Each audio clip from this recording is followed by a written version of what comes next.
So hello everyone, welcome back to my channel. So this video is for class 12th. इसमें हम लोग करेंगे बेटा chapter number first Indian economic development का, Indian economy on the eve of independence. तो बेटा जी ये part 3 है, ठीक है। हमने लास्ट वीडियो में बेटा इंडस्ट्रियल सेक्टर के बारे में देखा था, ठीक है। मैं प्लेलिस्ट इसकी बना दूंगी, आप जाके एक बार चेक कर लेना, ठीक है, अगर आपने पीछे के 2 पार्ट्स नहीं देखे हैं, ठीक है जी। तो बेटा इस वीडियो हम लोग फॉरेन ट्रेड के बारे में देखेंगे, ठीक है।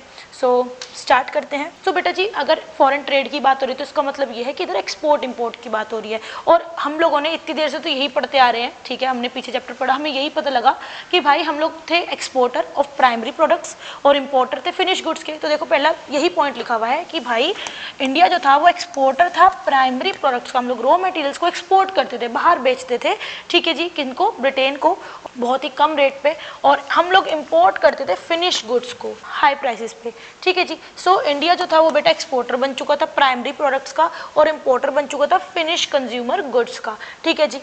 ये बेटा बहुत इंपॉर्टेंट टॉपिक है, monopoly control of British rule.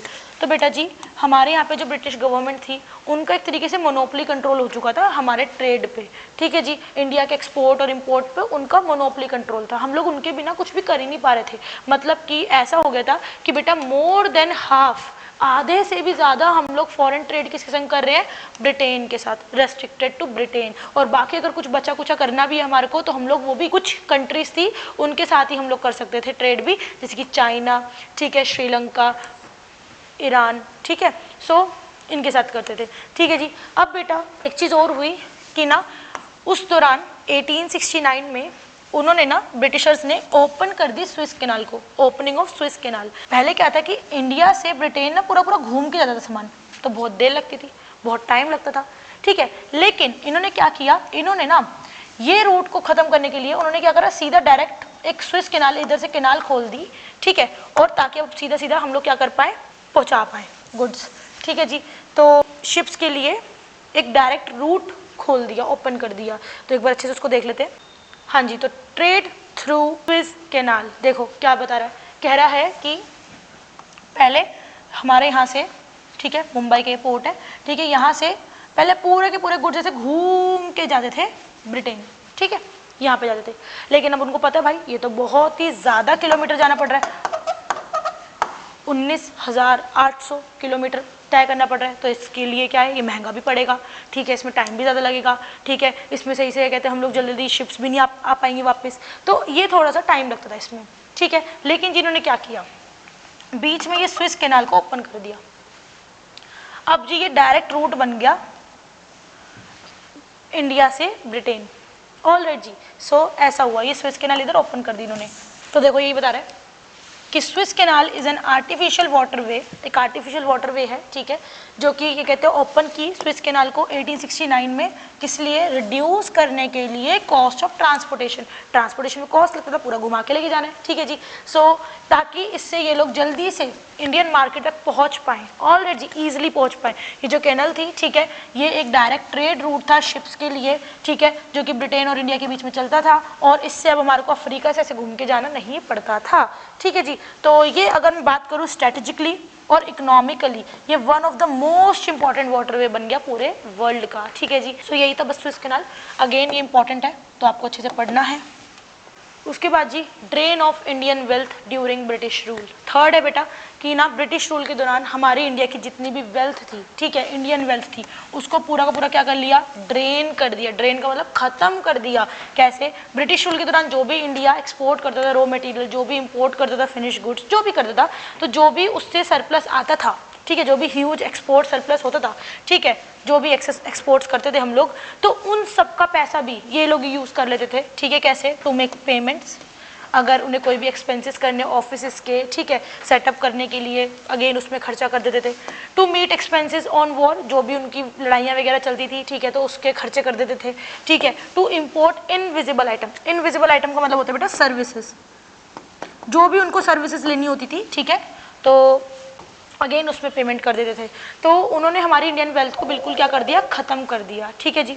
सो बेटा नेक्स्ट है डेमोग्राफिक कंडीशन। डेमोग्राफिक का अगर मतलब देखें तो बेटा ये हम लोग पॉपुलेशन रिलेटेड देखेंगे, ठीक है, कि पॉपुलेशन की उस दौरान कंडीशन कैसी थी। डेमोग्राफिक कहीं पे भी आ जाए तो इसका मतलब क्या है, पॉपुलेशन रिलेटेड बात हो रही है। अगेन बेटा हमारी इंडियन इकोनॉमी अगर हम लोग देखें तो वो स्टेगनेंट थी, ग्रोथ बिल्कुल नहीं थी और बैकवर्ड थी, पिछड़ी हुई थी एकदम। तो बेटा इसमें सबसे पहले तो ये बता रहे कि फर्स्ट ऑफिशियल सेंसस हमारे यहाँ पे जो जनगणना हुई पहली बार वो हुई थी बेटा 1881 में, ठीक है। और फिर 1881 के बाद हर 10 साल में हमारे यहाँ पे सेंसस होने लग गया, ठीक है जी, और जनगणना होने लग गई, गिनती होने लग गई, ठीक है। तो ये अगेन आपके लिए इंपॉर्टेंट है कि 1881 में हुआ था फर्स्ट टाइम। नेक्स्ट है बेटा 1921 year of great divide, again ये मोस्ट इंपॉर्टेंट टॉपिक। 1921 एक ऐसा साल था जिसको हम लोगों ने बोला ईयर ऑफ ग्रेट डिवाइड। ऐसा क्यों बोलते हैं?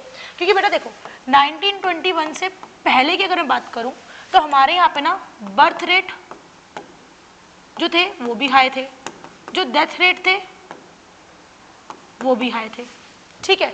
लेकिन अगर मैं बात करूं 1921 के बाद की तो ये एक ऐसा साल था जिसके बाद सारी चीजें चेंज हो गई। मतलब डेथ रेट जो थे वो तो डिक्रीज हो गए, वो तो कम हो गए, लेकिन जो बर्थ रेट थे वो बेटा इसके बाद से बढ़ते ही रहे, बढ़ते ही रहे, बढ़ते ही रहे, और आज तक ऐसा है कि वो बंद ही नहीं हुए, ठीक है। वो रेट इंक्रीजिंग में ही है, ठीक है जी। तो इधर यही बता रहा है कि भाई बिफोर 1921 से पहले हमारे यहाँ पे इंडिया फर्स्ट स्टेज पे था डेमोग्राफिक कंडीशन की, जिसमें डेमोग्राफिक ट्रांजिशन में, जिसमें मैंने आपको बताया बर्थ रेट ज़्यादा, डेथ रेट भी ज़्यादा, मतलब जितने ज़्यादा पैदा हो रहे हैं उतने ज़्यादा मर भी रहे हैं। सो बिल्कुल कॉन्स्टेंट चल रही थी पॉपुलेशन हमारी क्या थी इस समय?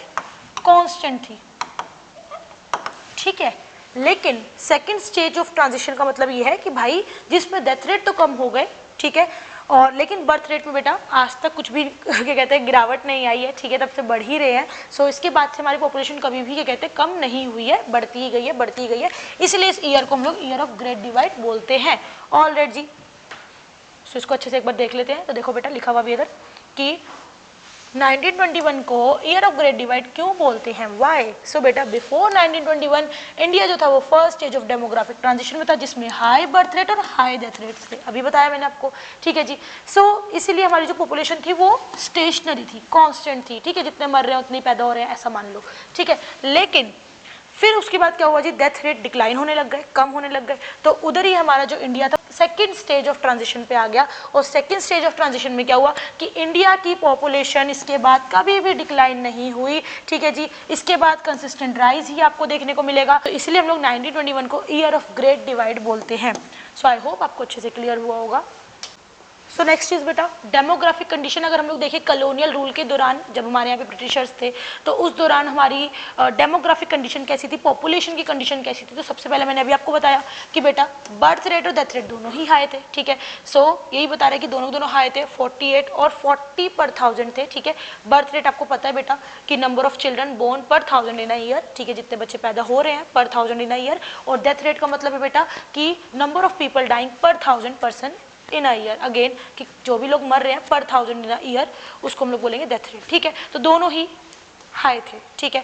नेक्स्ट इज बेटा एक्सट्रीमली लो लिटरेसी रेट, भाई पढ़े लिखों की गिनती बहुत ही कम थी, ठीक है, अनपढ़ लोग ज़्यादा थे हमारे यहाँ पे, ठीक है। सो लिटरेसी रेट अगेन जो लिटरेट पीपल थे, पर्सनस थे, ठीक है, हमारे यहाँ पे वो बहुत ही कम थे। टोटल पॉपुलेशन में से देखें तो भाई 16% ओवरऑल लोग पढ़े हुए थे, और 16 में से भी जो विमेन थी, ठीक है, जो फीमेल लिटरेसी रेट था वो तो और ही कम था, 7% से भी कम था। ऑल राइट, नेक्स्ट इज बेटा हमारे यहाँ पे हेल्थ फैसिलिटीज़ बिल्कुल पुअर थी, ठीक है, हमारे यहाँ पे हेल्थ फैसिलिटीज़ इतनी नहीं थी, ठीक है जी। सो हमारे यहाँ पे लार्ज मास ऑफ पॉपुलेशन जो थी वो इनएडिकेट थी, ठीक है। वाटर और एयरबोर्न डिसीजेस तो होते ही रहते थे। वाटर और एयरबोर्न डिसीज का मतलब क्या होता है कि जो भी हवा से पानी से होने वाले जो भी क्या कहते हैं बीमारियाँ थी वो होती रहती थी, ठीक है, और इसलिए लोग भाई मरते ज़्यादा थे, ठीक है। Next is high infant mortality rate, बेटा इन्फेंट मोर्टेलिटी रेट का मतलब होता है कि जो बच्चे 1 साल होने से पहले ही मर जाते हैं उनको बोलते हैं इन्फेंट मोर्टेलिटी रेट। इन्फेंट मतलब कि जो छोटे बच्चे होते हैं 1 साल से छोटे, ठीक है, और मोर्टेलिटी रेट मतलब मरने की गिनती, ठीक है। तो number of infants dying before reaching 1 year of age पर 1000 live birth in a year, ठीक है। सो इसकी गिनती बेटा बहुत ज़्यादा थी, ठीक है, क्योंकि इतनी ज़्यादा अच्छी फैसिलिटीज़ नहीं थी, हेल्थ फैसिलिटीज़ नहीं थी, इसी कारण ये जल्दी मर जाते थे, ठीक है। तो इसलिए ये रेट बहुत ज़्यादा था। Next is low life expectancy, बेटा अगेन हमारे यहाँ पे जो लाइफ एक्सपेक्टेंसी थी कि कितना बंदा एवरेज जिएगा पूरी जिंदगानी में, वो भी बहुत कम था, ठीक है। अभी अगर प्रेजेंट की बात करें तो 69 है, 69 तक बंदा एवरेज जी लेता है, ठीक है।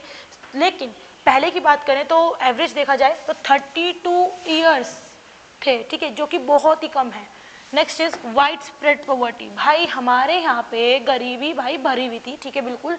सो अभी भी है, बट तब बहुत ही ज़्यादा थी, क्योंकि स्टैंडर्ड ऑफ लिविंग जो था हमारे कॉमन पीपल का वो बहुत ही कम था, ठीक है। तो कॉलोनियल पीरियड के दौरान पॉवर्टी बहुत ज़्यादा फैली हुई थी।